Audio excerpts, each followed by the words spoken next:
Okay, I'd like to call this meeting to order. Today is Monday, May 19th, 2014. We're here for the purpose of the regular meeting of the Elmhurst City Council. I'm going to ask Boy Scout Drew Opfer to stand up, come up a little bit. He's going to lead us in the Pledge of Allegiance. Come up both stairs and face our flag. All right, I would ask everyone rise and join us in the Pledge of Allegiance. Mr. Opfer, on your call. Allegiance to the flag of the United States of America, to the republic for which it stands, one nation, under God, indivisible, with liberty and justice for all. Good job. Clerk Spencer, I'd ask that you call the roll. Gutenkopf, absent. Deuter. Here. Dunn. Here. Leader. Here. Polumsky. Here. Graham. Here. Hipskin. Here. York. Here. Levin. Here. Healy. Here. Honquist. Here. Kennedy. Here. Mulliner. Here. Wagner. Here. 13 present, 1 absent. Very good. 13 present, 1 absent. We do have a quorum. On to agenda item number 2, public hearing. This is a hearing within the meeting, so it's going to sound redundant, but we are holding a public hearing. There's a public hearing scheduled for this evening. I hereby call the public hearing regarding Special Service Area Number 16 to order. Roll call. Clerk Spencer. Okay. Gutenkopf. Oh, absent. My papers are mixed up. How did that happen? Sorry. Gutenkopf, absent. Deuter. Here. Dunn. Here. Leader. Here. Polumsky. Here. Graham. Here. Hipskin. Here. York. Here. Levin. Here. Healy. Here. Honquist. Here. Kennedy. Here. Mulliner. Here. Wagner. Here. 13 present, 1 absent. 13 present, 1 absent. The purpose of this public hearing is to take public comment concerning the proposed establishment of a special service area for the property generally located on the north side of Comstock Avenue from West Avenue to Route 83, and more fully described in City of Elmhurst Ordinance Number 0-18-2014. The special service area is being established for the purpose of providing special city services to the area, specifically the construction and installation of new sidewalks. At this time, is there anybody who has any written comments that they would like to submit to the clerk? Seeing none, we'll move on to the public forum portion of this public hearing. Clerk Spencer, has anybody signed up to address the council this evening? Yes, Mr. Mayor. We'll start with Lee Freitag, 543 Comstock. Please approach the microphone back there. State your name and address for the audio, and we look forward to hearing your comments. Good evening, Council and Mr. Mayor. My name is Lee Freitag. I'm at 543 Comstock. My comments today pertain, of course, to the special services area, and this isn't really if it's for pro or against sidewalks. It's, I think, the fact that we need to do a better job of educating the neighbors on my street with regards to what the SSA means. So when the first letter came out a few months ago, it indicated a average house, average appraised value, and provided an estimate of what taxes would be. I think we would be better served in our neighborhood to provide individual estimates of what our neighbors can expect to pay so that they're truly informed with the cost that they can expect to pay. And further to that, I know for some seniors there's the opportunity to divert taxes. So whether or not my neighbors are pro or against sidewalks, I would like to have them make a decision based on informed information and not just a piece of paper that suggests an average home value. Secondly, the last thing that came out, this ordinance for the SSA, when I read through it, it has one tax levy information here of $12,037. For someone who's not paying attention and doing the math and looking at that, they may think they're paying $12,000 a year for their home. I really think we can do a better job of informing our neighbors with respect to what they individually would have to pay so they can, again, truly make an informed decision with regards to pro or against sidewalks. Thank you. Next, Vivivine Huffman. She's at, do you want to all go together? Okay. All right. Vivivine Huffman, Cassandra Huffman, it's hard to say, John Belmuta, and Mike Rudolph. They all want They have one spokesperson. Okay? Good evening, Mr. Mayor, City Council. Could you stand a little closer to the mic? I want to make sure we get it Sure. on audio. Thank you. Thank you for the opportunity to present our viewpoint concerning Special Service Area Number 16. Again, my name is John Balamuta, and I live at 569 Comstock, and I am with Cassandra and a few other people here to give our viewpoint about this special service area. I'm looking at a 4% increase in taxes to pay for a sidewalk that when I moved to that area, I knew when I walked in there wasn't a sidewalk. And I had many neighbors who live on that same block who lived many years, some of them senior citizens, some of them with fixed incomes, okay, who feel, as I feel, there is not a need for a sidewalk. And it's very clear I'm not alone in that opinion, just by the people that are here, but also by the petition that we put out that basically shows more than 51% of the people on the street who own a home, and more than 51% of the voters. I must ask, why are we needing to bring voters into the picture? It just ends up that that's part of what the requirement is. So we got the voters, we've got the owners. Now you might wonder, boy, what has changed? Well, you may have a few of the facts in front of you.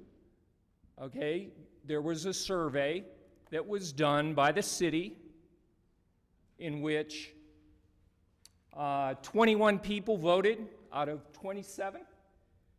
27 houses. Yeah, 27 houses. How many of you know how many voted yes? Does anybody up there know how many voted yes? Well, I noticed no hand was raised. There were 11. How many voted against? Anybody have a guess? 10. Okay? Probably part of the reason 27 people who had an opportunity, or homeowners had an opportunity to vote, didn't, is because the survey was done in probably the worst winter that Elmhurst has had in 10, 15 years. The weather was not really what I call very cooperative. And as the prior speaker discussed, the communication, to put it gently, didn't have what I call total clarity of what it was going to cost. Clarity in the sense that if I took it,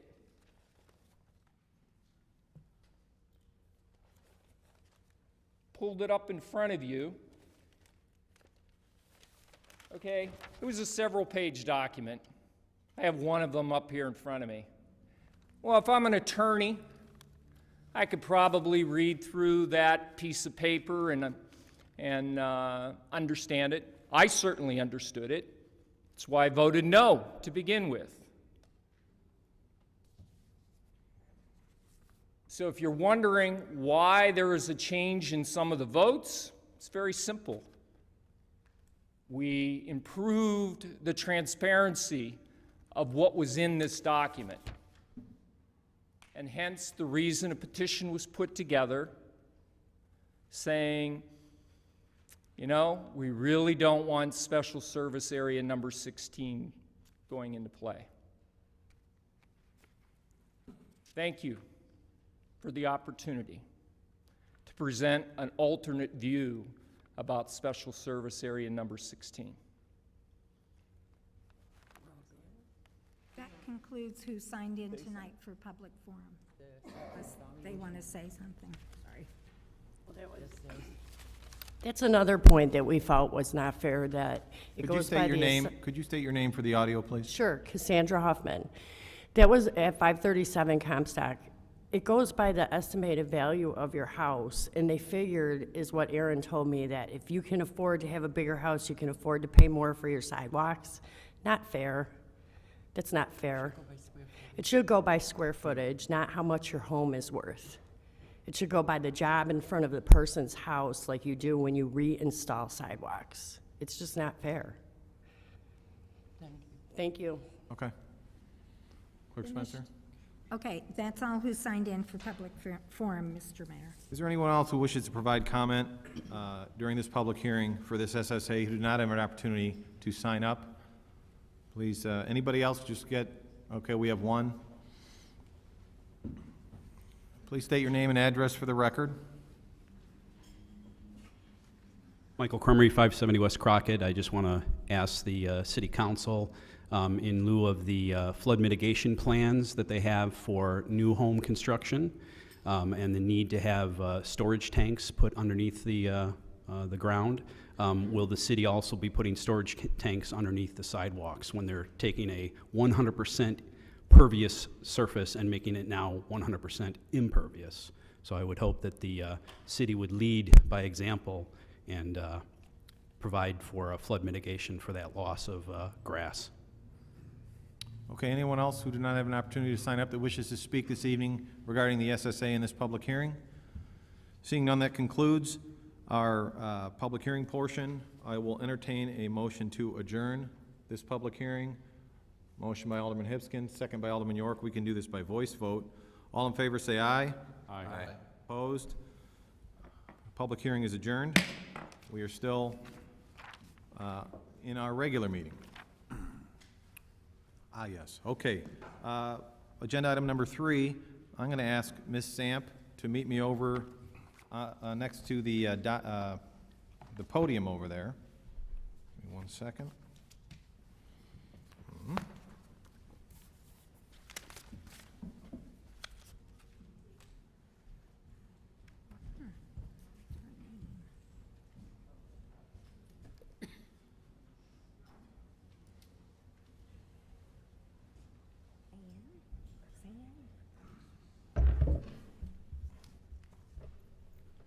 Okay. Ms. Samp, come on up here. Ms. Samp is a teacher at Bryan Junior High. And how many kids do we have with us this evening? We have, it looks like about 12. Most of our. Hopefully they can count to 12. They won the award, right? All right, let's have all the kids come up here. Guys, why don't you stand up and stand along this wall, because I'm sure Ms. Samp is going to want to say some wonderful words about you when she is speaking. Isn't that right? Okay. Well, we have a, that success is noisy. We have a tradition here in Elmhurst where when somebody wins first place or someone's number 1 in the state, we certainly invite them to a city council meeting, and we want to certainly celebrate them as a city and recognize their hard work. The folks you see before us are young men and ladies from Bryan Middle School who recently participated in the Illinois Science Olympiad, and I'm very happy to say took first place in their division. So a little bit about Science Olympiad. Actually, it's about, I didn't leave my notes. Science Olympiad was started in 1983, co-founded by actually a gentleman who lives in Elmhurst, Dr. Jerry Putz, along with Jack Cairns. They developed Science Olympiad to increase interest in science. And I know Jerry Putz and his wife wanted to be here tonight, but coincidentally, they happened to be in Florida at another Science Olympiad event. But I wanted to recognize them for their hard work, and I'm very happy to, I have issued a proclamation on behalf of the kids from Bryan Middle School, and I'm going to read the proclamation, then I'm going to ask Ms. Samp to say a couple of nice words and introduce the folks who are able to join us here tonight. So, whereas the Illinois Science Olympiad is a nonprofit organization devoted to improving the quality of science education, increasing student interest in science, and providing recognition for outstanding achievement in science education by both students and parents, and whereas the Illinois Science Olympiad program was brought to Bryan Middle School in 2005 by PTA members who fought to have it funded by the school, and here's the meat. Whereas 2 teams, a varsity and junior varsity team made up of 29 Bryan Middle School students, grades 6 through 8, competed in the regional tournament, which is a rigorous academic interscholastic competition consisting of challenging and motivational team events that are well balanced between various science disciplines of biology, earth science, chemistry, physics, and technology, requiring knowledge of science and concepts, process skills, and science application. And whereas Bryan Middle School's Olympiad team, coached by Ms. Sarah Samp, competed in the state championship held on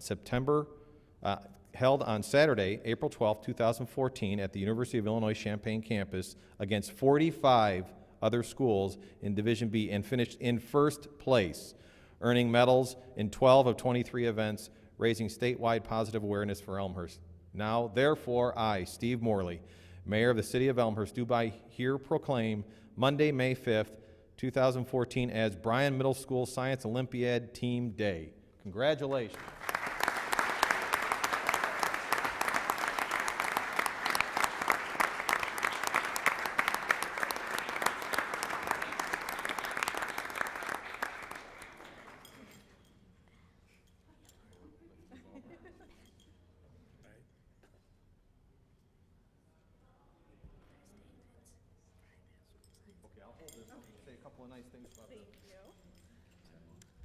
I just want to thank everyone here tonight, Mr. Mayor, and the rest of the City Council for inviting us. This is quite an honor.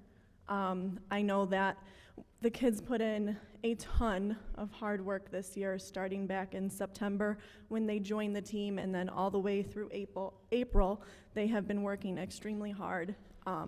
So thank you for inviting me, but it's really them that puts all the work in, and it's because of their drive and dedication to expand their knowledge within the science curriculum that they were able to do this. So up here we have the majority of our varsity team who went to state, as well as our JV alternates who joined us and even won a couple of medals in their trial events. So I just want to recognize them and give them a round of applause for their amazing work they've done this year.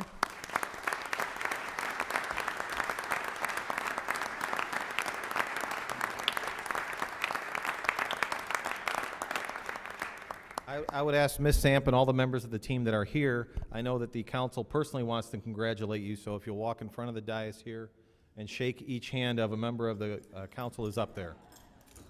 Watch the steps.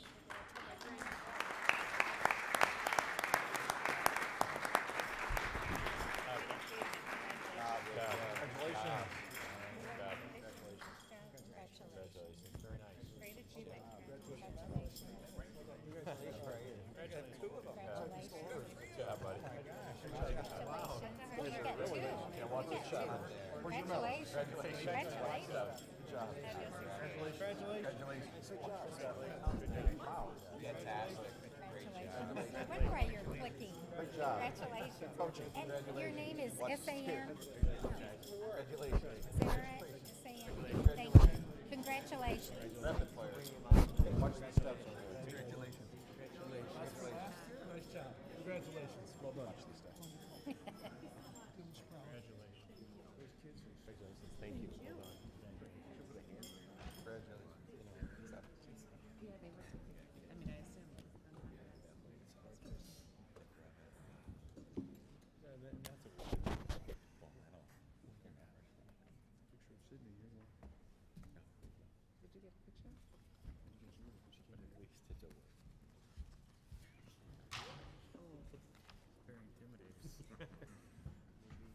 Yes. We'll give them just a minute to step on out. Unless you want to stay for the rest of the meeting, you're more than welcome to. Congratulations again. Thank you for your hard work. You're a great representation of Elmhurst.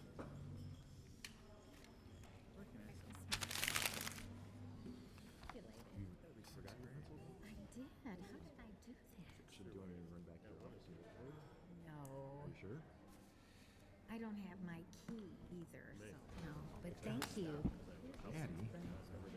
Kind of got a little disorganized. So, do you think it'll be I just, more than 50% here? well, I don't know. Right. Exactly.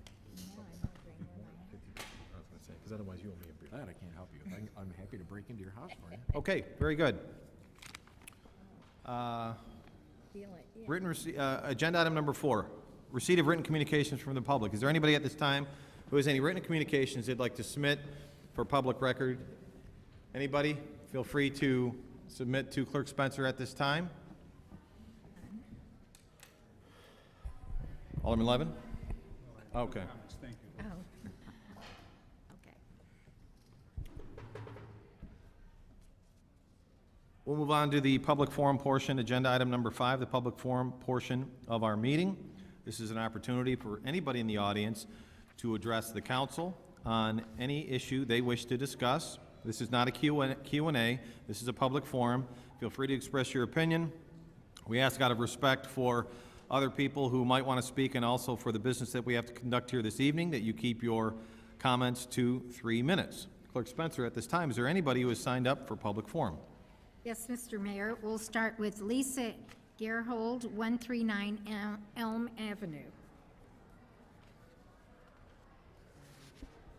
Thank you, Mr. Mayor and City Council. I'm here to represent the Elmhurst Cool Cities Coalition, and I am going to speak a few more words about municipal aggregation tonight. We've been talking with Finance Committee over the last several months. Through the city's leadership in 2012, Elmhurst residents and small businesses were given an opportunity to save money on electricity through the municipal aggregation program. In addition to lower prices, aggregation allowed Elmhurst the opportunity to be among nearly 100 communities in Illinois that purchased renewable energy within their electricity contract. Those collective clean energy purchases in Illinois increased demand for energy sources like wind and solar and reduced pollution levels equivalent to taking more than 1 million cars off the road or 250,000 homes off the grid. Due to variables in the energy market, rates for the 2014 contract are predicted to be higher than they were in 2012, but are still expected to provide some savings over ComEd. Regardless of rates, the energy purchased for Elmhurst will include a large percentage of fossil fuels that have added costs we will not see on our electricity bills, including increased air and water pollution, high carbon emissions, and increased health risks. While good rates are very important, aggregation provides the opportunity to add value to our electricity purchase. In addition to cleaner air and water, reduced healthcare costs from cancer, heart disease, asthma, and other respiratory problems, the economic benefits of increased renewable energy production include less price volatility, new job creation, energy independence, and over time, lower energy costs. Consumers, small businesses, large corporations, institutions, and municipalities are becoming more aware of the increasing costs of carbon-based energy and are taking steps to share responsibility for reducing our impact on the environment. In the last aggregated contract, on behalf of residents and small businesses, the City Council purchased renewable energy credits, or RECs, to offset 50% of our total annual usage. Currently, RECs are pricing at about $1 to $2 per month per average user over the dirty energy rates for 100% clean energy, a small price to pay when you consider the hidden costs of fossil fuels. Elmhurst can continue its leadership role in 2014. Our rates may not end up being as low as in 2012, no matter which supplier we end up choosing, but the opportunity to make a community-wide positive impact for the environment is there once again. On behalf of the Cool Cities Coalition, I encourage Elmhurst city leaders to take all factors into consideration and to maintain or increase our use of clean energy in the new contract. Thank you. Claude Pagash, 566 West Gladys.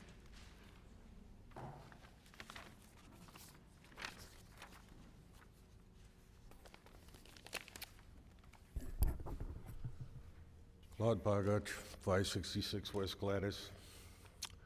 4 years, thousands of dollars wasted on Burke and his engineering department.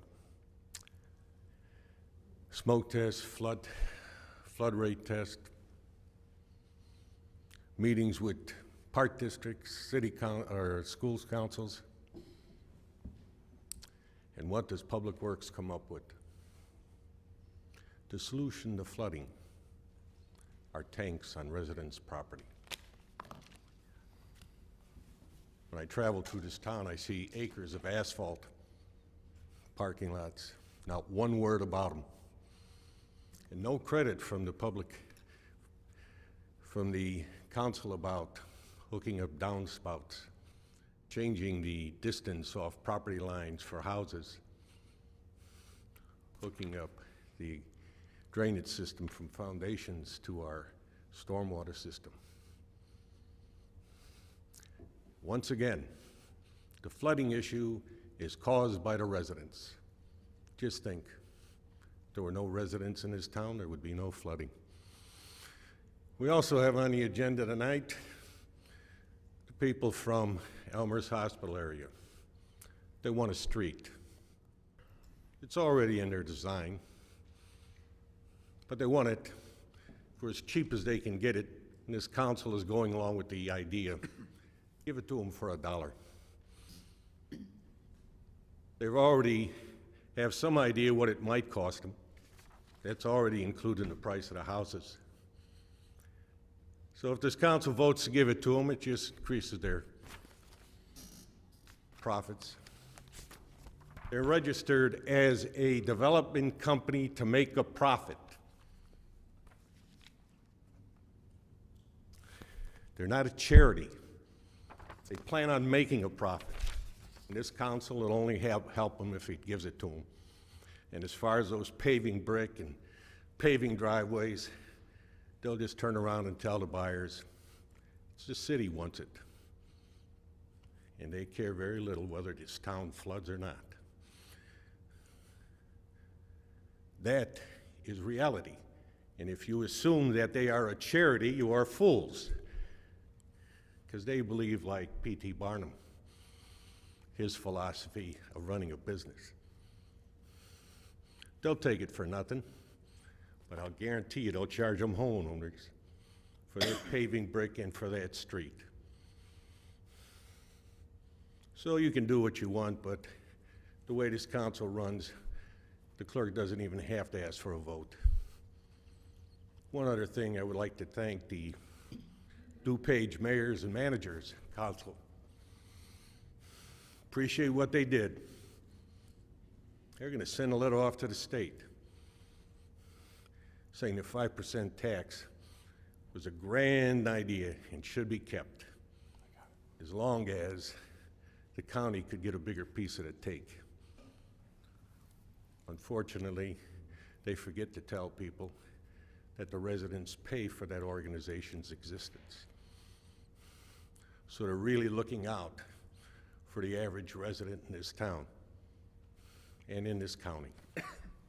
And it doesn't just hold for this town, it holds for every town in DuPage County. Mr. Prakash, could you please wrap up? You're over your 3 minutes.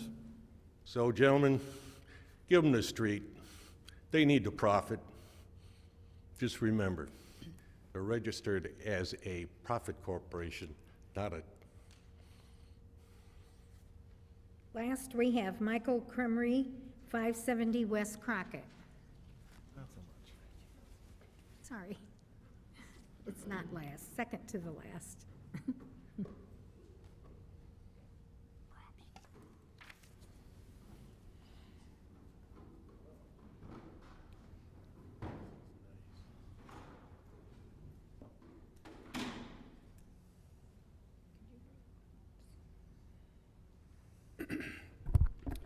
Michael Crumry, 570 West Crockett. Excuse me. During the last city council meeting on May 5th, examples were provided when the chairman had conducted sidebar conversations during the public comments or was reviewing documents after providing the floor to an alderman. My comments concluded with an emphasis that only a few people on the city council are actively listening. I had an interesting conversation with someone after the meeting whereby this person indicated that they were very busy up there, but he was listening to the residents during public comments. Reading documents at the same time while actively listening to someone talking, is that possible? Research conducted by Earl Miller, a professor of neuroscience at MIT, states that for the most part, we simply can't focus on more than one thing at a time. Quote, people can't multitask very well, and when people say they can, they are being delusional, said Dr. Miller. Those are some pretty strong words from a guy with a PhD. Dr. Miller continues, switching from task to task, you think you're actually paying attention to everything around you at the same time, but you're actually not. You cannot focus on one while doing the other, especially when both involve communicating via speech or the written word, concluded Dr. Miller. Now on to my other topic of discussion. Elmhurst is struggling through an economic recession. But more importantly, we have a governmental participation recession with the residents of Elmhurst. A higher level of residents involved in city council and subcommittee meetings is desperately needed.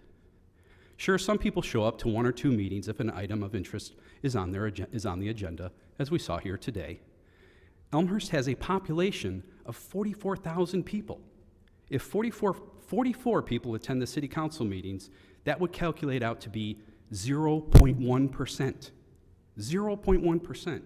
Think of taking a penny and slicing it into 10 thin slices.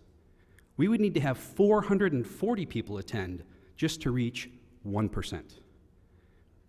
And we barely have 10 to 20 people attend, and even fewer sign up to talk during the public comments based on the lack of active listening. Well, I have some good news. After talking with City Manager James Grabowski on Friday, May 16th, whereby he was evasive in answering a basic question with a yes or no answer, the gist or essence of the answer is that he will not be enforcing City Code Ordinance Article 11 regarding signs. So I want to present to the City Council a proposal for the following A-frame sign to encourage Elmhurst residents to attend City Council and subcommittee meetings. On the chalkboard side, there's a large arrow to point residents to City Hall, which will help notification of meetings. And a nice feature on this particular model is there's a pouch in the front where you can put the agenda, and then on the back side, Mr. Crummer, you're at your 3 minutes. I'd ask that you would wrap it up. on the back side, the city manager can have a dartboard that he can use every day or weekly to decide which city ordinance will not be enforced. This A-frame sign can be placed at different locations throughout the downtown area to allow for optimal exposure and viewing by the vast number of Elmhurst residents. When this A-frame sign is placed on the public right-of-way, i.e. the sidewalk, I trust that no one will remove it from the sidewalk. As documented, the city will not be enforcing Ordinance Article 11. Thank you for your time. I said that was the last person, but I overlooked one and make the correction. We have Tamara Brenner, 137 North Caroline.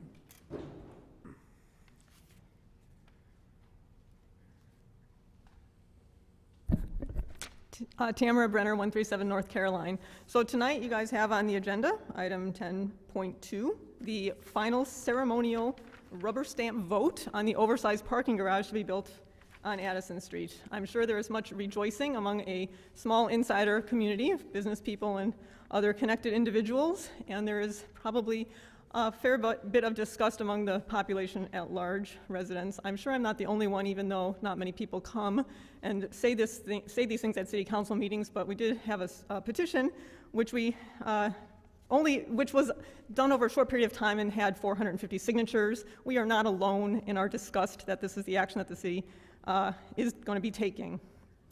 I have a few thoughts on what's going to happen next. First of all, I'm wondering what excuse you guys have planned for explaining away future business failures in the city, because so far the party line has been, well, businesses are failing because there's no parking. There was stated during the public hearing process in the zoning commission that Anderson's bookstore, for instance, failed only because there was no parking, which is actually not true according to documented newspaper reporting at that time. But what excuse is going to be there now? Because we're saying we're building parking from now until forever. We should never have to build another parking spot. And if businesses fail, what's going to be the reason now?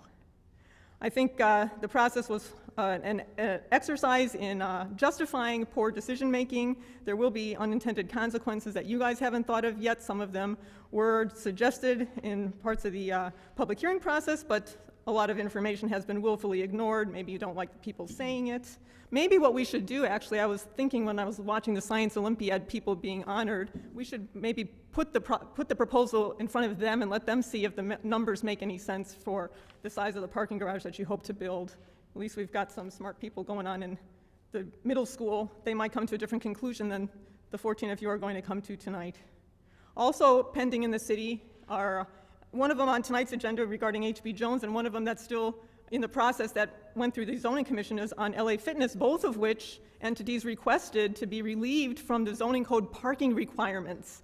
And both of them are being recommended to have decreased parking requirements compared to what the zoning code mandates. Why is that okay for private businesses? Private businesses know that they don't need as much parking as mandated in the zoning code, but when the public is paying for a parking garage, they have to overbuild. We're using public money to overbuild parking in the downtown. Some of you guys figured that out, but you're still voting for it. And I think lastly, let me see. The other things on the agenda, we're going to be giving away another $1.5 million to one of the auto businesses. We've given away a lot of subsidies to businesses over the 4+ years I've been watching City Council. Do you realize too that the Addison project is also including a subsidy to the developer there, because building a larger building means that the developer is going to be paying a lesser price for the retail portion when they buy it back? That's baked into the formula that was approved in 2009. The whole thing's a bad deal. I'm very sad that that's what's going to be approved tonight, and I'll be interested to hear how you explain things away in the future. Thanks. That concludes public forum as far as who signed in. Okay, is there anybody at this time in the audience who did not have an opportunity to sign in on the sign-up sheet that wishes to address the council? Seeing none, we'll move on to announcements. Agenda item number 6, any announcements from the dais?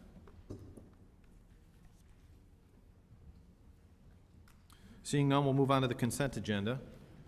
At this time, is there any item on the consent agenda that any member of the City Council wishes to see removed for further discussion or comment? Anybody at this time wish to remove anything from the consent agenda? Seeing none, I will ask for a motion to approve the consent agenda as printed. I have a motion from Alderman Dunn, a second by Alderman Hipskin. Clerk Spencer. Dunn. Aye. Leader. Oh, excuse me, Hipskin. Oh, Aye. goodness. York. Aye. Levin. Aye. Healy. Aye. Conquist. Aye. Kennedy. Aye. Mulliner. Aye. Wagner. Aye. Dutenkoff, absent. Deuter. Aye. And, Leader. Aye. Polumsky. Aye. Graham. Aye. 13 ayes, 0 nays, 1 absent. 13 ayes, 0 nays. The consent agenda as printed is approved. On to agenda item number 8, committee reports. Agenda item 8.1 is a majority report out of Public Works. Clerk Spencer, could you please read the recommendation? It is therefore the recommendation of the Public Works and Buildings Committee that the City Council approve the vacation of the eastern 59 feet of the Avon right-of-way as shown on the attached drawing for $1 and authorize the city attorney to prepare the necessary documents for council approval. Signed by Jim Kennedy, Chairman, Chris Healy, Vice Chairman, Diane Gutenkoff, and unsigned by Michael J. Bram. Okay, to put this before the council, I will entertain a motion to approve the report and recommendation. Motion by Alderman Kennedy, second by Alderman Healy. Chairman Kennedy, your report. Thank you, Mr. Mayor. This is a subject we talked about for 2 meetings, and a very important piece of the project that's going on over at the hospital. Looking at the project, first thing that we do is, on a vacation, is we look at the EAV, half of the EAV as a starting point, and that calculation came up to be $117,000. When the Nitty Group came and presented to us, they outlined 2 major things that they're going to do to that site that are going to have significant benefit from a stormwater management standpoint. First of all, they're going to do a permeable paver road instead of asphalt. That has a direct benefit.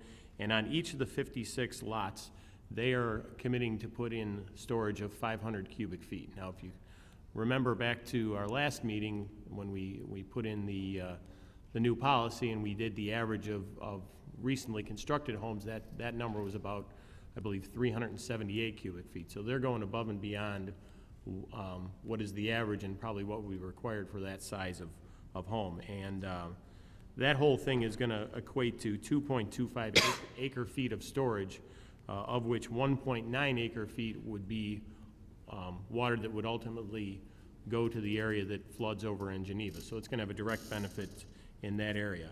If you looked at the policy as it's been written and the homes that are being constructed there, the hospital site currently is 88.5% impervious. So if you laid the impervious and the pervious over the where the lots are, only 8 would be required to have this requirement. So here again, they're going above and beyond. When we look at the EAV and we understand when we're going to sell the property, that $117,000 is the financial value that we put on it. And what the committee felt was, given the fact that the Nitti Group is going to be spending upwards of $500,000 for those improvements, that that far exceeded the value of the $117,000 and is where we came up with the $1 sell price for the property. So Very good. that's it. I support it, obviously, and hope you do too. If you have any questions, let us know. Thank you. Okay. Any additional comments? Alderman Braham? Thank you, Mr. Mayor. As duly noted by our city clerk, I do not support the majority report in regards to selling the right-of-way for $1 and subsequent attorney and legal fees. Part of the reason for this is I believe that anytime a city has asset, or anybody for that matter, myself, my neighbors, has an asset that is worth some value, especially property in the city of Elmhurst. In this case, the proposed development, as Alderman Kennedy has referenced, and accurately so, most of these homes, I believe it was 8, would not fall under the category of our hopefully newly passed new home construction ordinance. But with that said, my question is, why can't we have both? And what I mean by that is, why can't we have the Nitti Development Group, as they so willingly have proposed in their proposal before us, to do the permeable paver street, to do the on-site storage for each of the lots, but also get some value for the property that we, the residents of the city of Elmhurst, own today. As I stated, every piece of property has value. As Alderman Kennedy referenced, we have so many policies to discuss tonight. The policy for vacating city right-of-way definitely does state that we should be starting at 50% of the EAV as a starting point for discussions for the council, committee/council.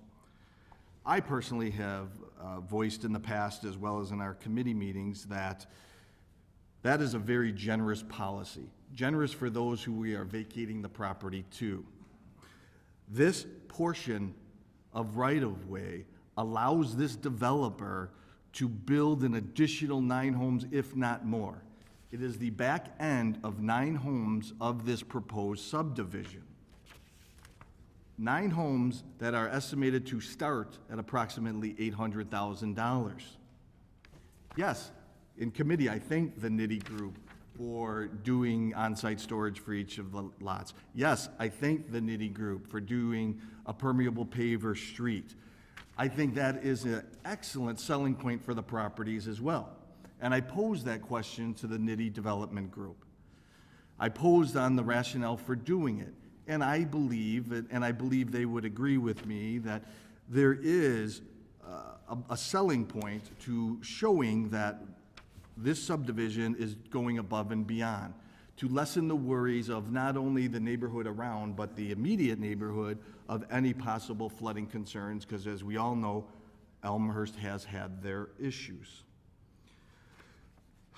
If we were to sell this piece of right-of-way in the open market, it would go between $1 million and $1.5 million, roughly, assuming that each lot would be approximately $300,000, which the napkin research I did was approximately right for this area of town. I am not suggesting that we ask for $1 million to $1.5 million for this. But I am asking is, why are we leaving dollars on the table? Why are we proposing to leave any dollars?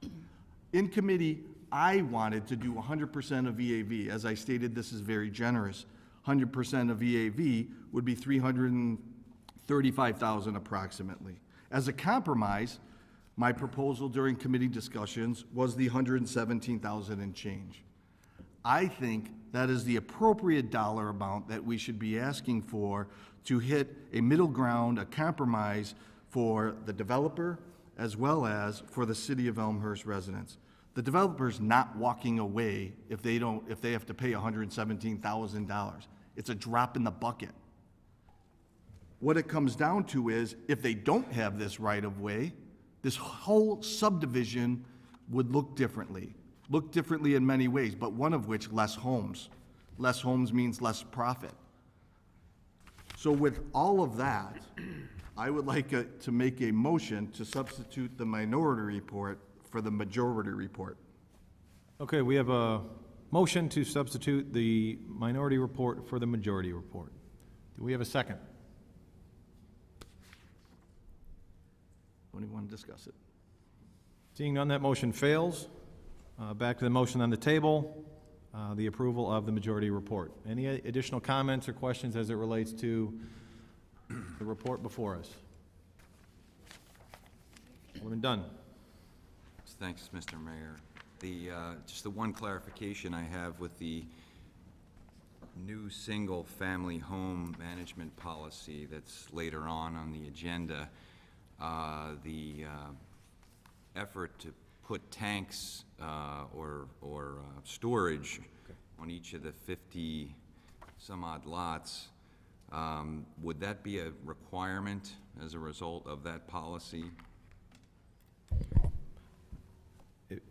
I'll handle this one. I attended the meeting.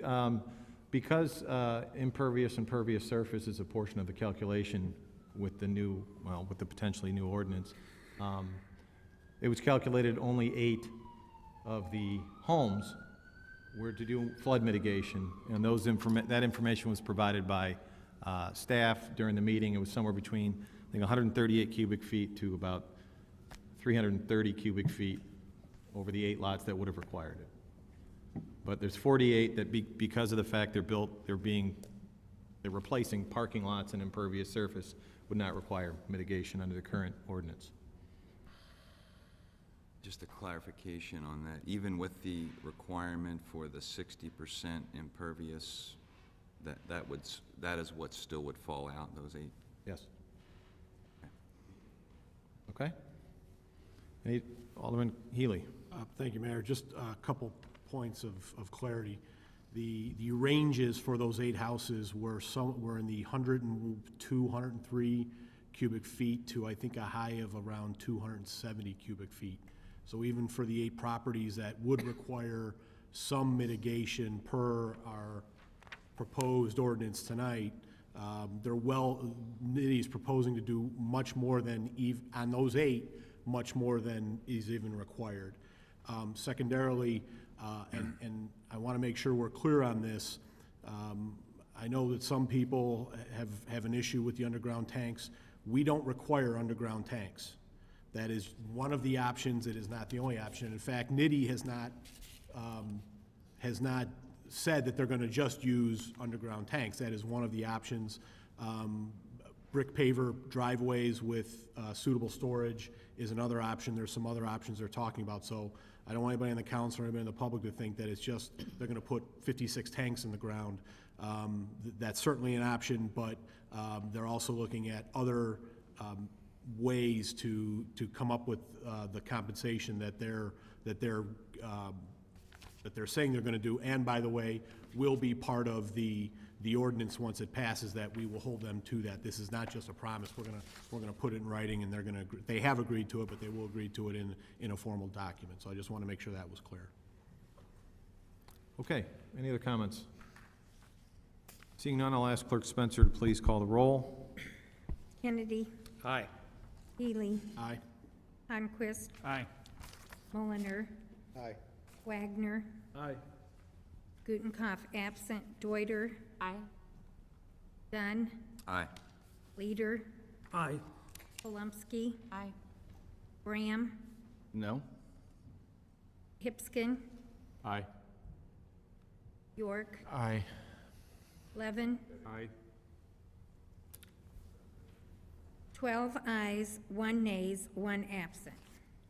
12 ayes, 1 nay, that motion carries. Report is approved. On to agenda item 8.3, another report. This report out of Finance and Council Affairs. Clerk Spencer, I'd ask that you read the recommendation. It is therefore the recommendation of the Finance, Council Affairs, and Administrative Services Committee that the City Council direct the City Attorney to prepare a sales tax incentive agreement between the City of Elmhurst and Larry Roche Chrysler Jeep Dodge Ram as outlined in this report. Signed by Kevin L. York, Chairman, Stephen W. Hipskin, Marty Dorder, and unsigned by Bob Dunn. Okay, put this before us. I'll ask for a motion to approve the report and recommendation. Motion by Alderman York, second by Alderman Hipskin. Alderman York. Thank you, Your Honor. I think the report pretty clearly lays out the case for the committee's conclusion for this request. What excites me personally about this opportunity is the fact that we have a proven business entity with a long track record of success here in Elmhurst and neighboring communities that is willing to consider making a $3.5 to $4 million investment in an Elmhurst property, which is located in the newest TIF district, that has been vacant and fallow for 7 years, falling deeper and deeper into a state of dilapidation. After this sizable investment to acquire and rehabilitate the property, the estimated sales taxes that could be returned to Elmhurst during the term of this agreement will likely exceed $4.5 million. This is an investment in our community and sales tax revenue that we simply wouldn't have if we didn't consider this request, plain and simple. Finally, this seems to me to be the highest and best use for this property, and the fact remains that there are no more automotive manufacturers' retail points remaining in this geographic area. I ask for your support of this report for the betterment of Elmhurst. Thank you. Okay. Any other comments? Alderman Deuter. Thank you, Mr. Mayor. As anyone would expect, the request to forego more than $1 million of city revenue is very painful to contemplate. The lengthy committee discussions left me with both conclusions and questions. Here are 4 of my conclusions. 1, the proposed project will increase revenues for Elmhurst, strengthen the corridor that provides a significant amount of sales tax revenue, and generate much-needed increment for TIF 4. We want this project to happen, and we want it to happen in Elmhurst. 2, because the request now includes a base above which the incentive would apply, this proposal should not decrease any existing revenues. 3, status quo is not an option. I believe without our support, this project will not move forward, at least not in Elmhurst. 4, regarding the entire corridor, I think we have a choice. We can choose to invest city resources to encourage growth and improvement, or we can choose to not invest, and I believe we'll see the area decline over time. Unfortunately, because auto dealers are sought after by municipalities, it appears that dealers are becoming less likely to invest, expand, or locate without municipal incentives. Despite those conclusions, one big question remains for me. What is the appropriate amount for this incentive? What amount will allow the project to move forward without giving away any more revenue than necessary? I took multiple approaches to arrive at a precise answer and have concluded that one does not exist. I signed the report that recommends $1.5 million because the amount seemed consistent with incentives offered by other communities. Here are just a couple things about incentives in other communities. Roche received an incentive in 2011 to locate their Ford dealership in Bensonville. The documents that I was able to find indicate the incentive was a 75-25 split for the first 3 years and a 50-50 split in the following years. The maximum rebate was $2.75 million and the term was 15 years. The village of Libertyville has a commercial district that includes 13 dealerships. In 2008, the village created an incentive program targeted to their auto dealers, and earlier this year, the village increased the incentive amounts. So currently in Libertyville, a dealer is eligible to receive an incentive up to 60% of the sales tax revenue generated above a base. Eligible projects include property acquisition and building construction or expansion. In many regards, this type of competition between municipalities is largely unproductive, but I think it would be a mistake to operate as if it doesn't exist. I will be listening to the comments of my colleagues to hear if someone is able to identify an amount that is less than 1.5 million, but still enough to get the deal done in Elmhurst. Thank you. Okay. Any other comments? Alderman Dunn. Thanks, Mr. Mayor. I agree with a lot of the comments that were made by my fellow committee members, both tonight and in committee, especially that this is a business that we want to partner with, we want to work closely with to see them get this project off the ground and see it be viable and successful going forward for the next many, many years in Elmhurst.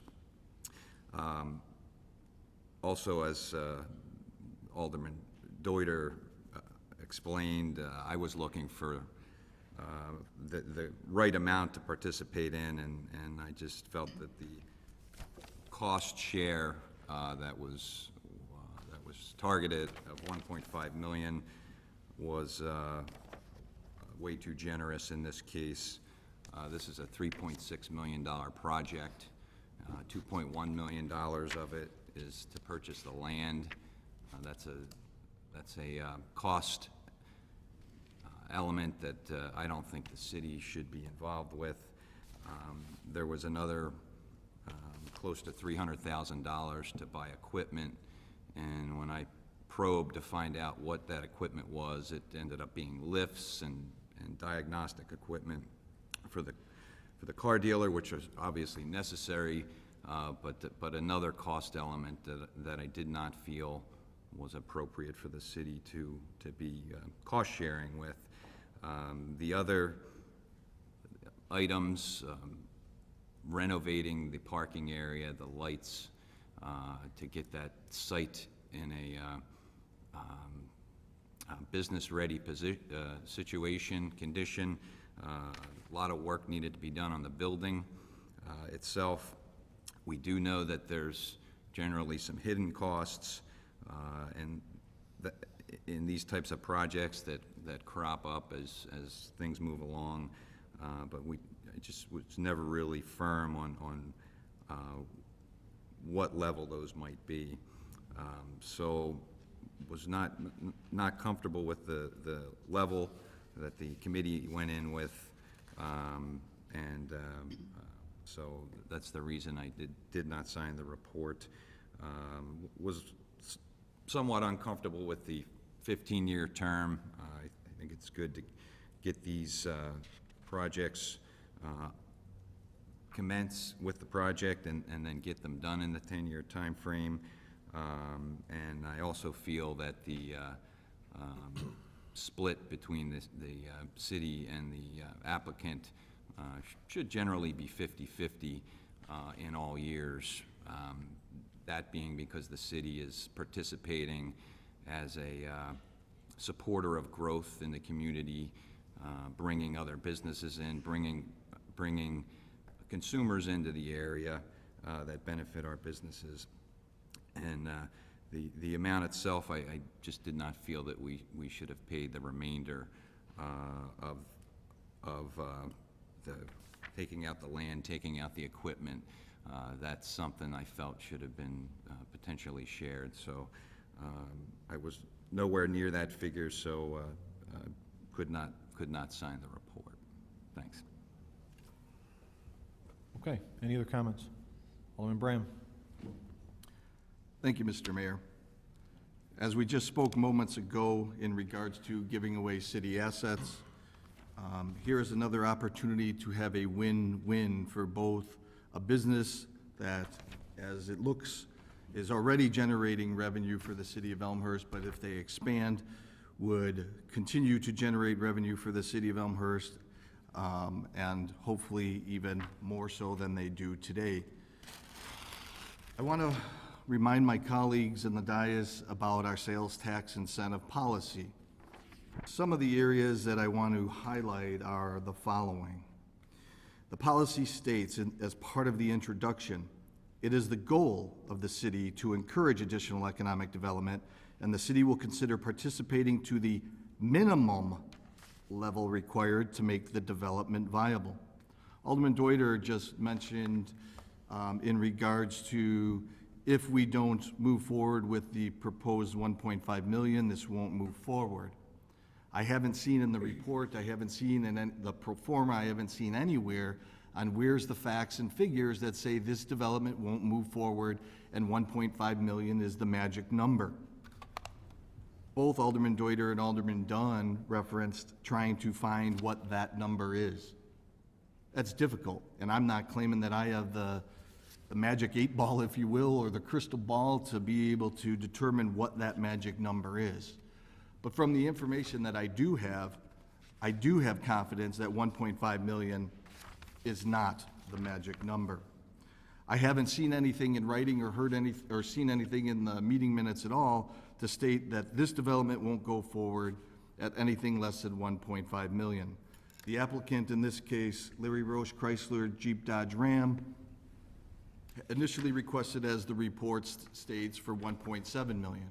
As Alderman Dunn has already mentioned, I'm also not a big fan of some of the other items, but tonight I will only focus on the maximum dollar amount for the sales tax incentive. But I do want to touch on those being the 25 to the city of Elmhurst, 75 to the applicant for the first 3 years. I don't think that there's any time that we should be providing upfront more so to an applicant compared to the city of Elmhurst and therefore the city of Elmhurst residents. The duration being, the initial discussions was 10-year, and now it is being proposed in the committee's report to be a 15-year term. And I don't really see anything that states why that is, other than the report makes mention of the reason being is so we could have a quote-unquote clawback for 15 years compared to 10. Honestly, we could write a clawback any way we want, 10 years, 15, past the sales tax incentive duration or not, so I don't see that being the limitation here. But what I did come across when looking at the data was the pro forma. The pro forma shows that if we don't do a 15-year, if we would keep it at a 10-year, the rebate total as forecasted would be 1.3 million or 1.475 million approximately. So that doesn't guarantee that this applicant would max out at the 1.5. So let's extend it to 15 years to make sure that the max out happens, at least according to the pro forma, of 1.5. Because after that term, it is forecasted to be a 2.2 incentive. And obviously the max out would be at a 1.5. So I see that to be the real reason to give a 15-year extension compared to a 10-year extension. The previous applicant in regards to Motorsports for the most recent sales tax incentive, we didn't deem it necessary to go past 10 years. And actually, our policy states, the sales tax incentive policy specifically states it shouldn't go past 10 years. And I don't see anything significantly being stated by the recommendation by the committee to ignore that statement in the policy. Okay. The other part of the policy that I wanted to highlight was sales tax, which is Roman numeral number 3. Sales tax assistance will not be provided to projects that have the financial feasibility, again, the financial feasibility as determined by the city to proceed without the benefit of the assistance. As Alderman Dunn has already stated in his comments, the purchase of land, Alderman Dunn doesn't believe should even be considered, but I don't believe it should be considered for a different reason. Because as it states, as part of their application, it's part of a bank loan. So that disqualifies that from being even, according to our own policy, to being considered as part of any assistance figures. And that's 2.1 off of the total amount already, which was approximately 3.6. As Alderman Dunn has stated also, cost of installation of machinery and equipment. Are we really building the interior, putting car and truck lifts in this facility? Diagnostics equipment? Is that what we're really saying that we're going to participate in? We shouldn't be assisting in that manner, so that's another $300,000, at least in my opinion, off of the list. Architectural and engineering fees of $92,000, legal and other professional fees of $5,000. Site improvements, I'm not sure exactly what that means when, versus the renovation of existing structure. I assume one is external and one is internal to the, to the current structure at hand. Demolition costs, I have no idea what's being demolished. That's not already included in those other two numbers. As I talked about in the other agenda item, we have to be careful on what we leave on the table, because when we come across that time of year being the tax rate levy discussions, anything that we could have saved up front during the rest of the year, we don't have to hit the city of Elmhurst residents with. So therefore, win-win. I'm a strong believer in economic development. This is in my area. I want to see this vacant property redeveloped, but at what cost? That is always the big question up here, at least in my mind on the dais. At what cost? If I could save $500,000 to the city of Elmhurst residents, that's a win. At this time, I would like to make a motion to amend the report to have a maximum sales tax incentive from $1.5 million to change to $1 million.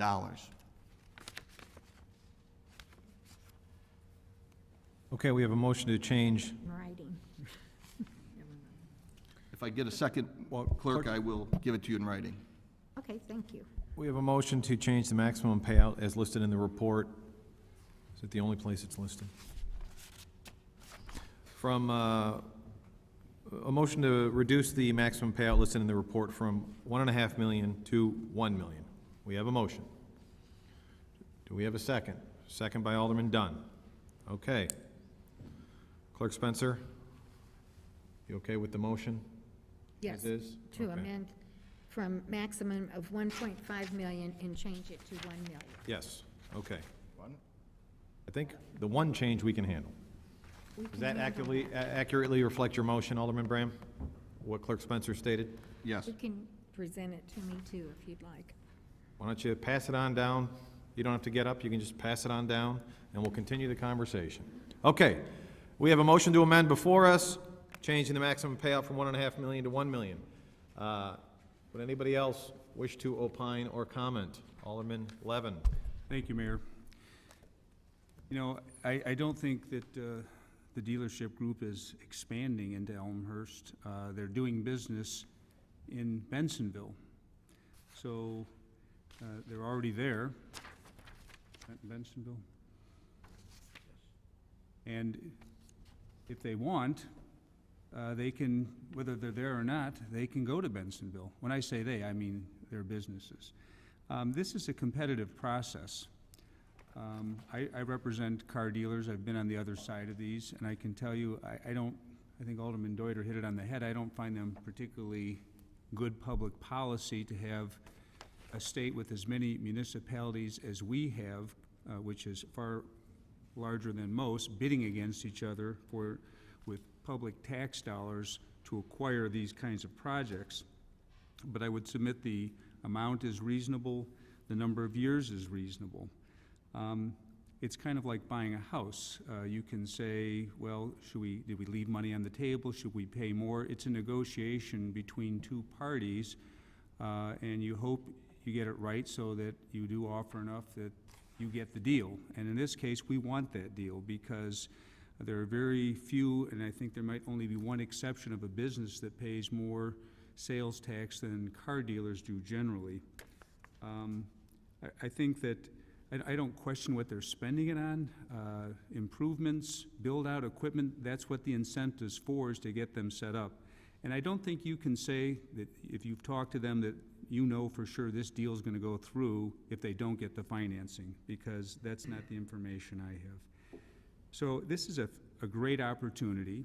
It's consistent with amounts and maybe less than what other municipalities would pay to acquire a high tax producing business. And as has been mentioned, there aren't many points, dealer points available that are being spread around. So we want to show that we are a place that's a good place to do business. We want to be good stewards of our tax dollars. But I don't think that we can sit up here like academics and pretend that we know how, that because we think a number of 1 million is going to work as opposed to 1.5, just so we can say, well, we cut it back $500,000 more without any basis. Because if the project walks, then we've actually saved the whole $1.5 million, but we've had a much greater loss down the run. So I think that instead of having 14 different opinions, it's been vetted. I've looked at it. I think it's a reasonable number, and I will not support the motion to amend. Okay. Any other comments? Seeing none, I'm going to call for a vote on the motion to amend. That is... Mr. Mayor, I raised my hand, sir. Oh, I thought you were nodding like you don't need to talk. Oh, no, that was a wave.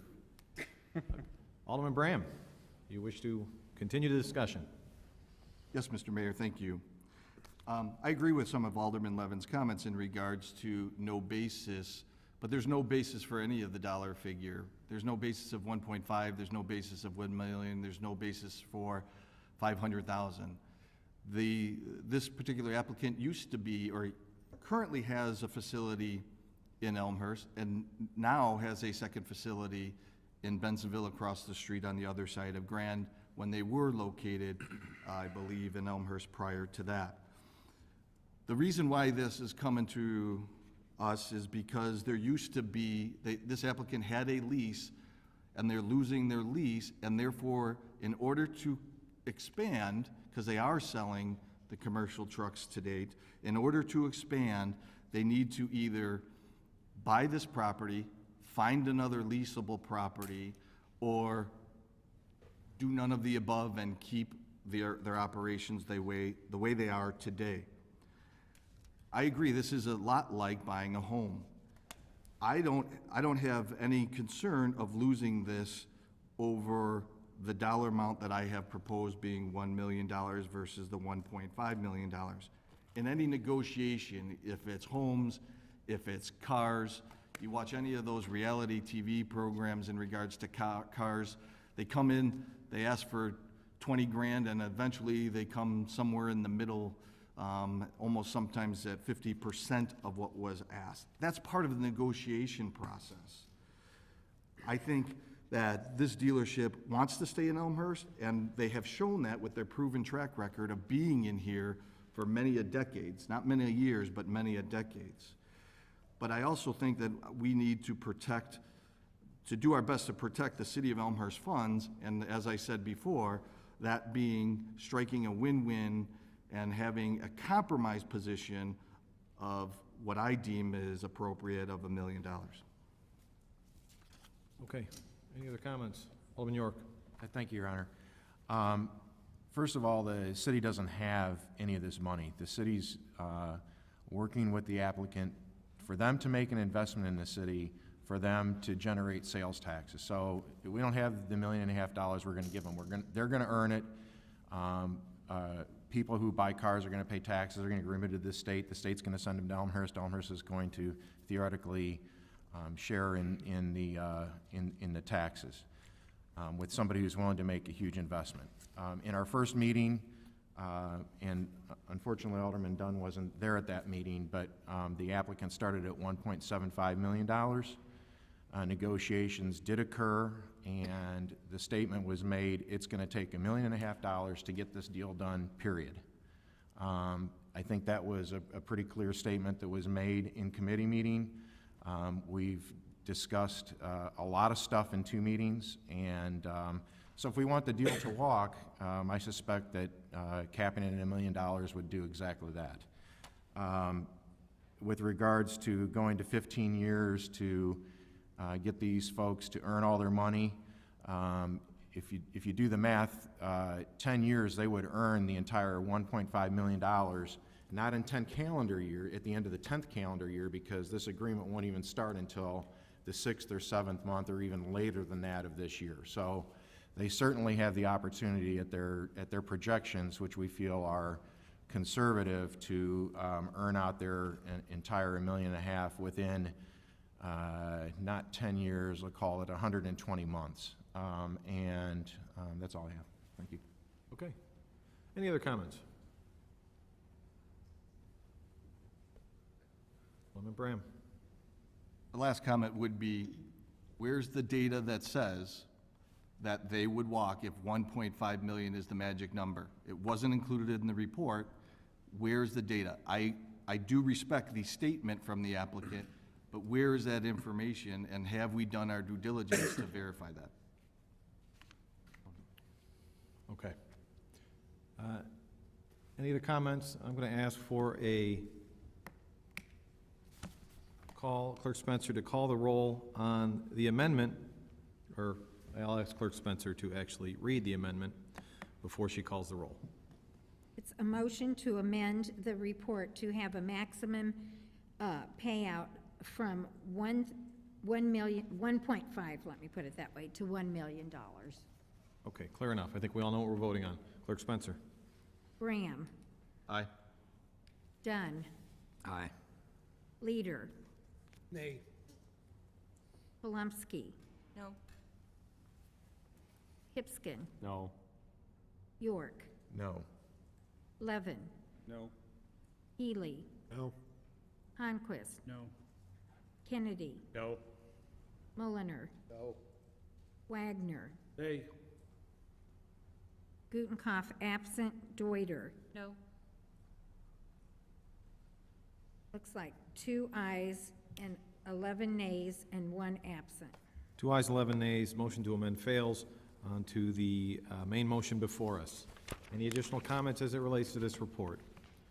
Alderman Healy. Just one thing real quick, and I know it was stated in the report, but I don't know that the conversation mentioned it, and I think it's important that this locks the dealership in for 15 years, that they can't move. If they move before 15 years, they've got to pay all of the money back from day one that they earn on this incentive. So if they earn it in 10 years, as Alderman York said might be possible, they're still obligated to stay 15, and if they leave before 15, they pay us back. So, securing an auto dealership for 15 years, given today's environment, Alderman Levin, Alderman Deuter touched on the competitiveness of these things between municipalities. To me, that means a lot, and I think it's good work.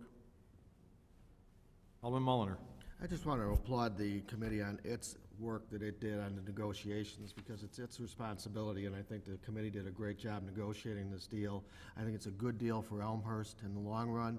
It locks in a dealership that's been a mainstay in the community. It's going to have a huge impact on what I refer to as the north end of Elmhurst. Rather than looking at an eyesore that we've been looking at for the last 7 years, we're going to have a dealership that's going to be a good representation of Elmhurst, as they always have done in the past. So I fully support this agreement.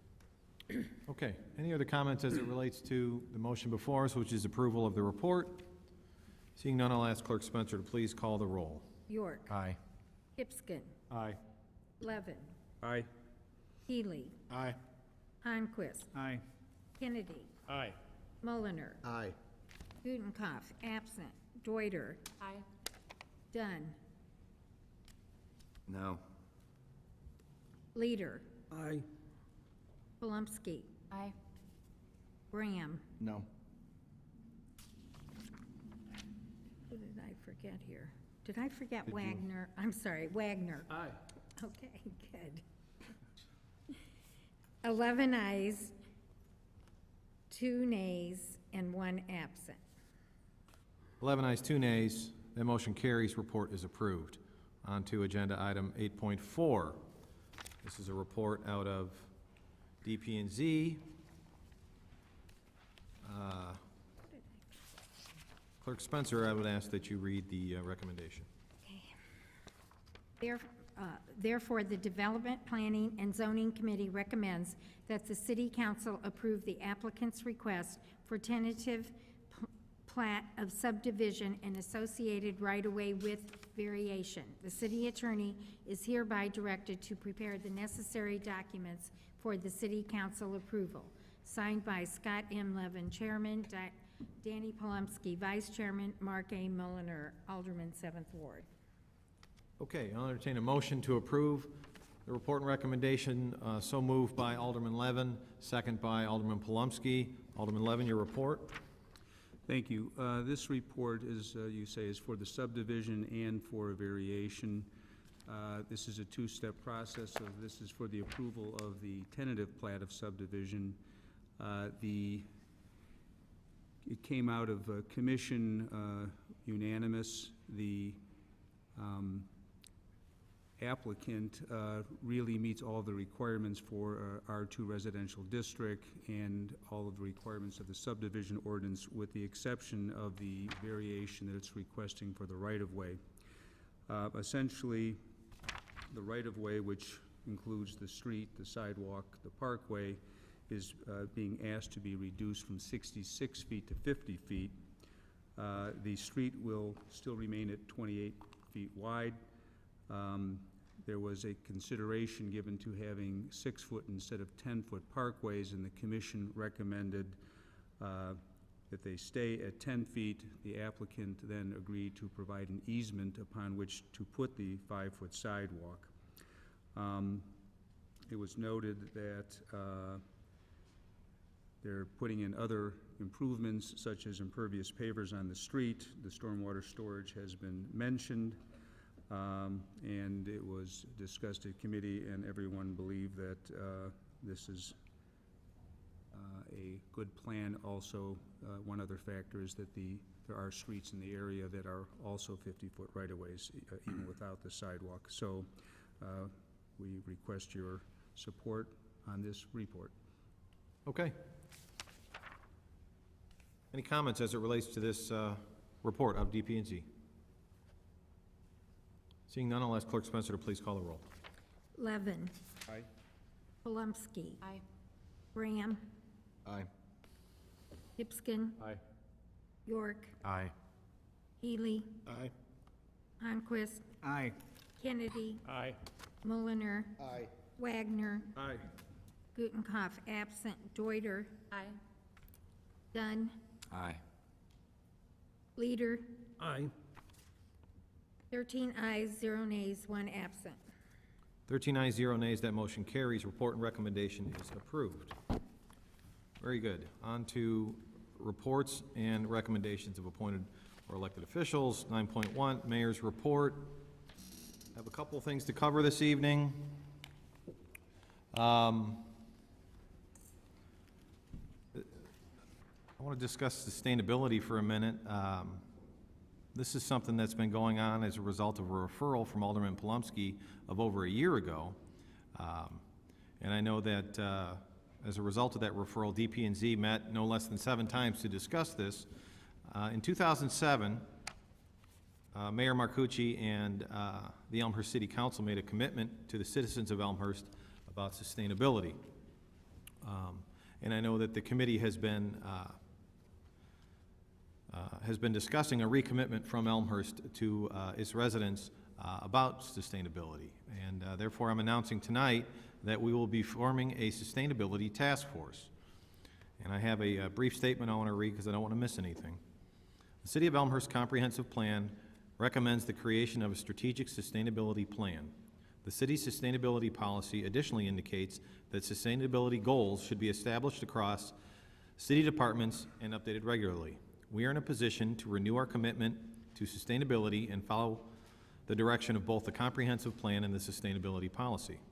The next step is the formation of a sustainability task force, charged with identifying the city's vision, setting the goals, and creating a community-wide sustainability plan. Goals will be Elmhurst-based, will focus on energy, waste reduction, recycling, transportation, and water, and will be compatible with the city's commitment to fiscal responsibility. A task force will be created consisting of stakeholders in the community. Members may include representatives from local businesses, subject matter experts, and residents. Environmentally sustainable communities are livable, healthy, and resilient. Community-wide sustainability planning will give Elmhurst the opportunity to protect the environment, improve the quality of life, and save money and resources for its citizens, businesses, and institutions. So there will be, we will be posting this on the city website along with information as to how you can apply and become a part of this task force. I also want to single out again Alderman Palumski for all of her hard work on this and helping me pull this together. So thank you very much. I would direct you to the city's website tomorrow for additional information. Additional reports. I had a meeting with ComEd and Alderman Mulliner this week. A little bit of a surprise out of ComEd. They do have their annual report that they want to share with us. In addition, ComEd was scheduled to have 167,000 smart meters installed as their next phase of their smart meter rollout. That 167,000 included 50 homes in the city of Elmhurst. We were informed in the meeting, however, that ComEd is upping their commitment and will be installing 500,000 smart meters in the Chicagoland area, including 100% of Elmhurst. ComEd will actually come to, to go over their smart meter plan. ComEd will come to our next meeting, which is June 2nd? 2 weeks from now. Yes. ComEd will be presenting and we'll be able to answer a lot of the questions about smart meters. There's a lot of moving parts about that. I would encourage anybody who's watching, if you do have any additional questions, I would encourage you to submit them to your local alderman, and we'll make sure that we get those questions answered. But if applied properly, the smart meter program can actually save the citizens some money and promote some green as well. So that's coming. They are going to start installing in June. They are going to communicate no less than 4 individual times, I think is what they said. We'll confirm 4 times, including multiple letters to each individual resident, explaining how the process works and how they will be installing smart meters in Elmhurst. So that's coming.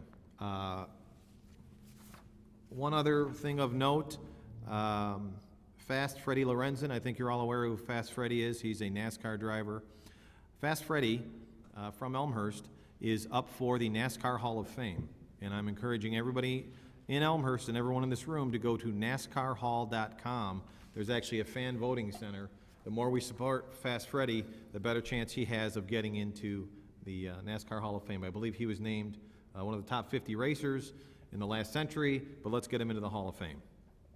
And finally, a reminder, the Memorial Day Parade is Monday, May 26th. We step off at 9:30 a.m. I will see all the elected officials here at City Hall, and it concludes at Wilder Park, where we do have a ceremony. And that concludes my reports for this evening. Yes, Alderman Healy. Thank you, Mayor. Just a quick question regarding the ComEd information.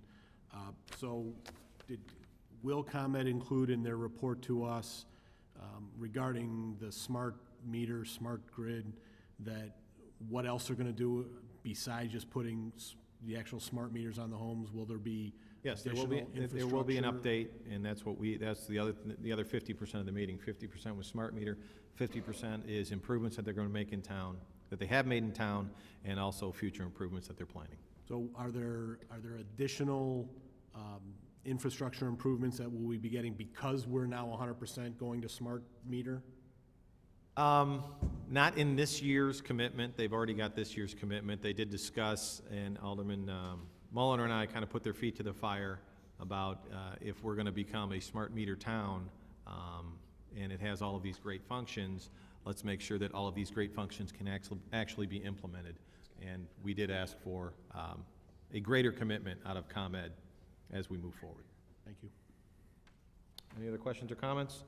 City Manager Grabowski. Thank you. What I have tonight is a budget update, and it's hard to believe, but the 2015 budget planning process is underway, and we distributed the KEB documents along with a planning calendar for completion of the 2015 budget. And also, we finalized the 2013 fiscal year to determine final revenues and expenditures. And as you know, that year was a conversion to the calendar fiscal year. And for that 8-month fiscal year 2013, which ended December 31st, we anticipated a contribution to the fund balance, and due to cost-cutting and increased sales tax, the actual contribution for fiscal year 2013 is $4.7 million, which is good news. This represents an additional contribution to fund balance over the budgeted amount. There are a number of good reasons for this, which I'll detail some of them right now. And let me start with the revenues. First of all, sales tax came in 1.1 million more than what we budgeted. Now, staff generally budgets on the conservative side, but this increase is mainly due to auto sales, which have really been strong in the community, and I think shows the strength of Elmhurst and as a destination for Elmhurst. Other revenue sources worth mentioning are the real estate transfer tax, which was up $162,000 from what we budgeted, and permits and charges for services, which came in a combined $263,000 over the budget. This represents a majority of the general fund revenue variances. As far as expenditure variances are concerned, staff consistently holds the line to necessary spending. The past few years of cost cutting still holds true, and I think staff has done a skillful job in finding efficiencies within their departments and adopting an alternate mindset in providing the same high-quality services expected from the residents. To that end, some of the savings and expenditures include salaries and other employee benefits, including workers' comp claims totaling $700,000, contractual service savings of $600,000, and commodities and maintenance repair savings of $400,000, which explains some of the expenditure variances. What I've done is I've asked city staff to send me capital priorities within the city that need to be addressed, in addition to any property tax relief that might be available. And I plan to present these to the Finance Committee shortly for a policy discussion with regard to the current fund balance. Okay. Any other reports? Alderman Hipskin. This isn't a report, this is a comment. That is one heck of a good news. I mean, if this was a Wall Street, I mean, our stock would be going way up. That's an incredible report. I mean, revenues are up, expenditures are down. I mean, it's fantastic, and I applaud the city staff for keeping such great track of it. And on the expenditure side, on the revenue side, we really don't have control over that. That's the economy. But I mean, this just goes to show why Elmhurst is one of the highest rated cities in America. So, applause to all of us. Any other reports or recommendations? I'll ask for reports or recommendations if we want to. Okay. Alderman Healy. Thank you, Mayor. Just a couple questions on what City Manager Grabowski just reported. I want to make sure I understand the numbers. 4.7 million, did I hear you say over budget? No. 4.7 total. So that was total. So that's inclusive of what we budgeted, which, as I recall, was $400,000, $500,000 we anticipated putting to the fund balance? I can answer that. We had budgeted 1.1 million. Okay, so we're approximately 3.6 million over that. And from a time frame, was that just for the 8-month accounting period, or was that for all of 2013? All 12 months? That is for the 8-month time period. Thank you. So we have a ballpark of $2 million in savings and an additional revenue of about 1.5, 1.6 million over what we projected. Alderman Bram? Yes, and I don't know if city staff knows this answer, but as of late, I would say within the last few weeks, there's been a significant flight pattern change at O'Hare, where departures are now coming over, pretty much northern Elmhurst as a whole, ever since the northern runway was put into place, because at that point, arrivals were coming over the northern, pretty much mostly northeast, northwest section of Elmhurst. Does the city know why that change has happened? Because it's definitely not weather-related, but it is pretty significant compared to what it's been ever since, like I said, the northern runway went in a few years ago. City Manager Grabowski? Yes, thank you. Coincidentally, we hosted the Suburban O'Hare Commission meeting this last week, and that was of significant discussion at the meeting. The Suburban O'Hare Commission is a municipal member organization of generally those on the west side of the airport. And there are some communities to the west that have been significantly affected, significantly more than we have, but still the northern half of town has been affected. And what we agreed to at that meeting, because the Suburban O'Hare Commission has some funds that they got as a grant sitting in account, and we're looking into some noise monitoring as part of that to see, to make sure that Chicago is flying within the required FAA regulations. I'm going to have to get back to you on exactly why that's happening. I know it's switching runways, and it depends on the weather, I think, as you indicated. So let me get that answer and get back to you, Alderman Bram. Follow up, Mr. Mayor? Sure. In regards to that, I mean, I'll say that for at least the rumors on the street, I have no facts behind this whatsoever, but the hearsay that I have been told is because Park Ridge Niles area have been impacted when they weren't before due to the northernmost runway installation. I do feel bad for them, but I also know, experiencing it firsthand for the, 16+ years that I've been in the city of Elmhurst, we've dealt with it. It is a new runway configuration that moved forward, so I'm a little bit bewildered on why, because one suburb would voice concerns, that all of a sudden they would be impacting additional suburbs with rerouting flights.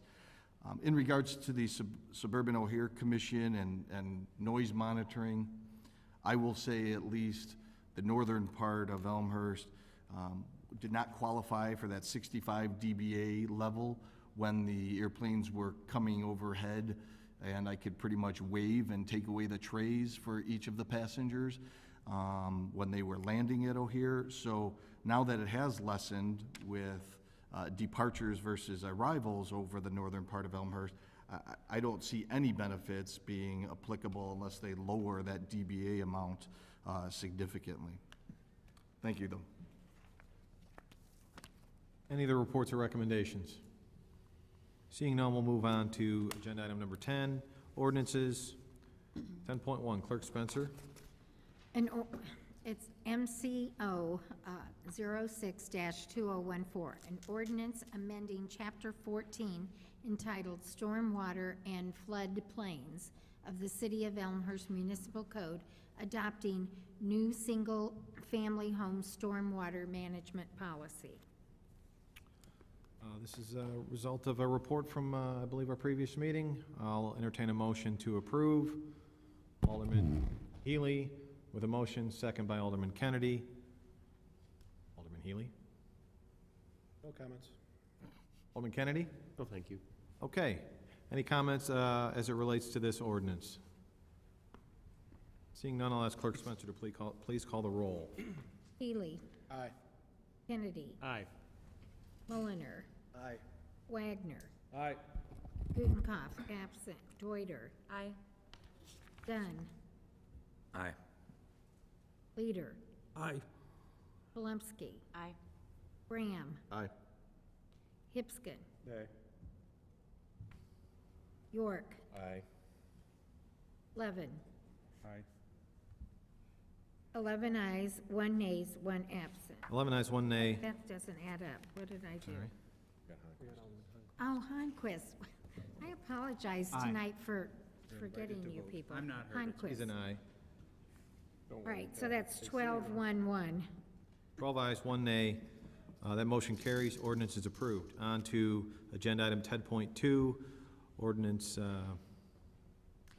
ZO 32014. Clerk An Spencer. ordinance granting conditional use permit and associated variations for the redevelopment of the property commonly known as 135 through 149 North Addison Avenue, Elmhurst, Illinois.